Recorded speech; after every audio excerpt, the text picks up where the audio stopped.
وەکو یەکێتی نیشتیمانی کوردستان و لەسەر ڕاستپاردەی هەردوو جەنابی هاوسەرۆکانی یەکێتی نیشتیمانی کوردستان پاش ئەوەی کە ئێمە داوامان کرد کە ینی یەکێتی نیشتیمانی کوردستان وەکو هەمیشە بە ئەرکی سەرشانی خۆی بەرامبەر بە گەرمیان و گەرمیانیەکان هەستێ ئەوانیش خۆشبەختانە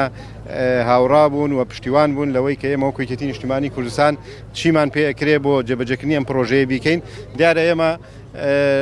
پێمان باشە کە ئێمە لە ڕووی لۆجستی مەسەلەی دابینکردنی پێداویستەکانی خەسخانەکە لە ڕووی تەجهیزی طبی و لە ڕووی تەجهیزی مەوادی کارکردنی ڕۆژانە ئەجهیزە لەو بابەتانە ئێمە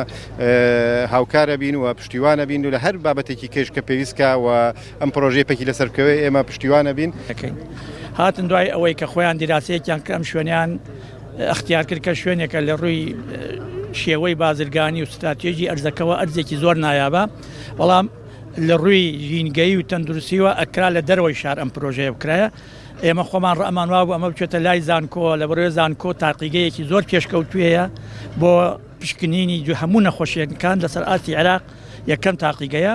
ئەکرا ئەم نەخۆشخانە بچێتوێ، بەڵام لەبەر گرنگی و ئەهەمیەتیەوە و پشتیوانی ئیدارە بۆ ئەم پرۆژەیە و ئەو خەڵکە خێرخوازە